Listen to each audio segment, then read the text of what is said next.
Hello, I'm Bud McCord. I'm here in Brazil, South America. I hope you're well and ready for a devotional reading with author E. Stanley Jones. This exercise of awakening each morning and listening to someone who actually has thought things through at the depth that a man like E. Stanley Jones did as a missionary for 55 years in India.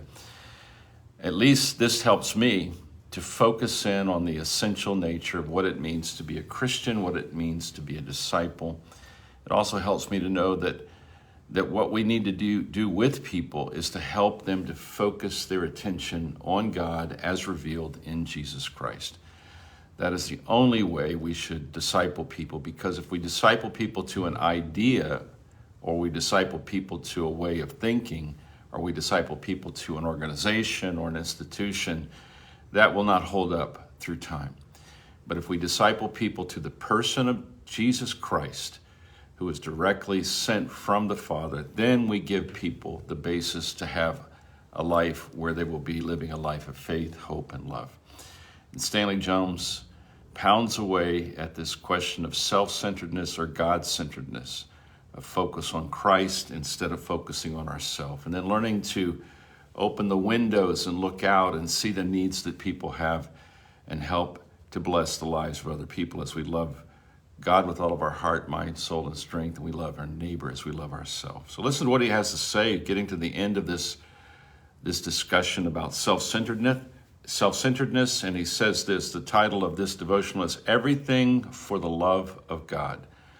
Everything for the love of God. He writes this, we come to the last step in dealing with the self, the seventh step. Do everything you do for the love of God. You've been doing everything for the love of self. Now do everything for the love of God. This changed motive will glorify everything, or make it visible and available and correct. It will glorify everything. The menial task now becomes the meaningful task. The menial task, the small little task, now becomes the meaningful task, for it is done for the love of God.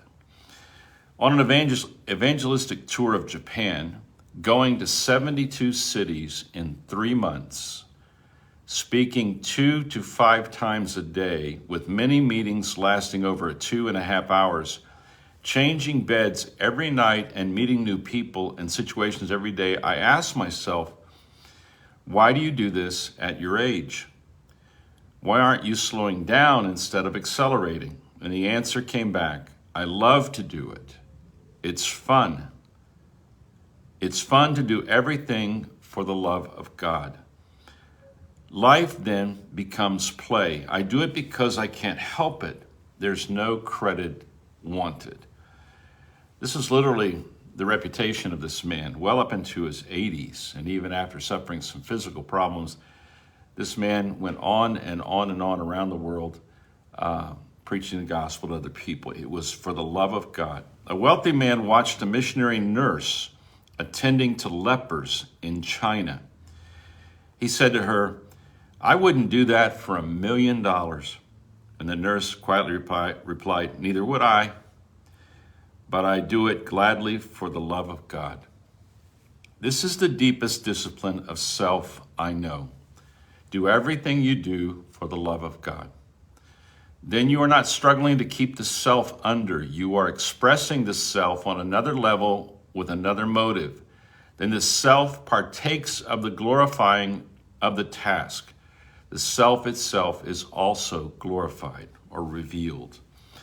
Paul says, the love of Christ constrains us, narrows us, holds us in check, keeps us in bounds. This then is not a negative holding down of the self, but a positive expression of the self. It is a yes, not a no. It does not end in strained effort, but in constrained overflow. You are disciplined by the mightiest and greatest force in the universe, the love of Christ.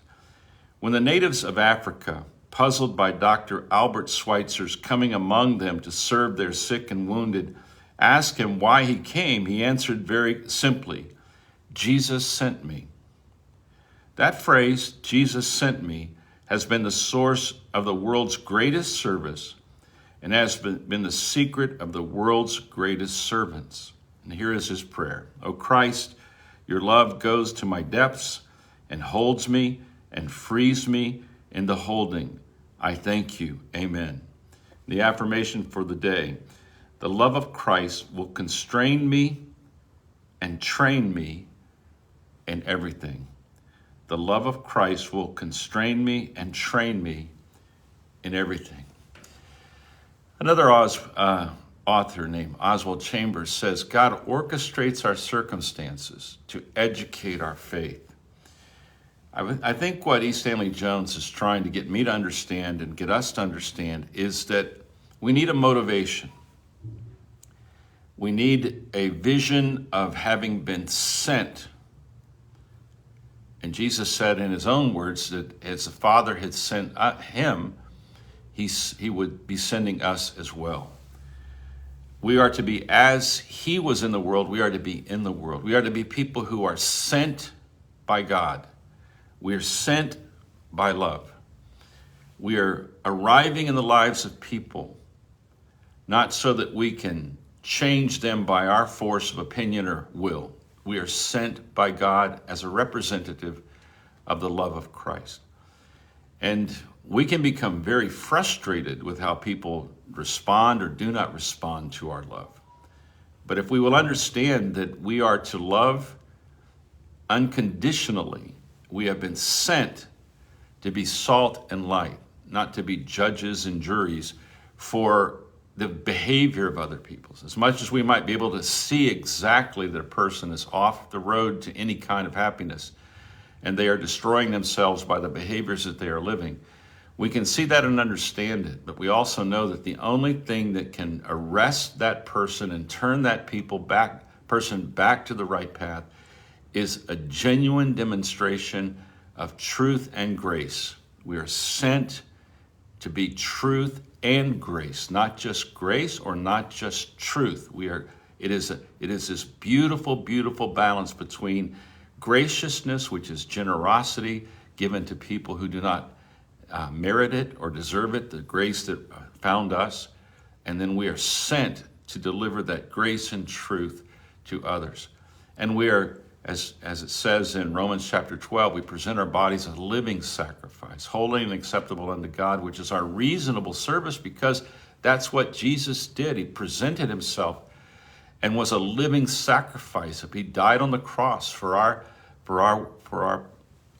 pardon, our life, and he rose from the dead, and he sends us out. The idea of being self-centered is saying, no, I'll go where I want to go, I'll do what I want to do. But when we are in the grip of the love of Jesus Christ, we will say, it's not my will, but your will be done. And it's a motivation that we have every day when we wake up that says, I exist for the glory of God. And the only way God can be glorified, made visible and available, is if I will love as Jesus loved. I will tell the truth as Jesus tells the truth. Jesus did not tell the truth just to get people to agree with him. He literally said, I am the truth. I am the truth. In my work with people here in Brazil and discipleship in other countries like Portugal especially, and Chile and other places where God has sent me, I find that so many people are discipled to a denomination. They're Baptists, they're Presbyterians, they're Lutherans, whatever they might be. And there's a certain amount of value in that. But it's so much more important than the person is relating themselves to the person of Jesus every single day. And that's one of the reasons I always encourage people to say to Jesus, I am only yours. I am only yours. I am only yours. Yes, I'm an ordained Baptist minister. I enjoy the fellowship of the kind of people who doctrinally arrange their thinking around a certain set of ideas about Jesus. But the thing that is the most important to me is Christ in me, the hope of glory. And the thing that is the most important to me is that I'm seeing Jesus, I'm hearing Jesus, I'm loving Jesus. Now I can go and live Jesus. I can live and give away freely this love of Jesus because it has been freely given to me.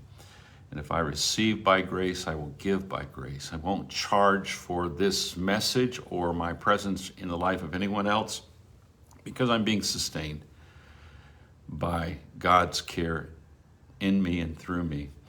I hope that you will remember this thing where he says here, Jesus sent me. I thought that was such a great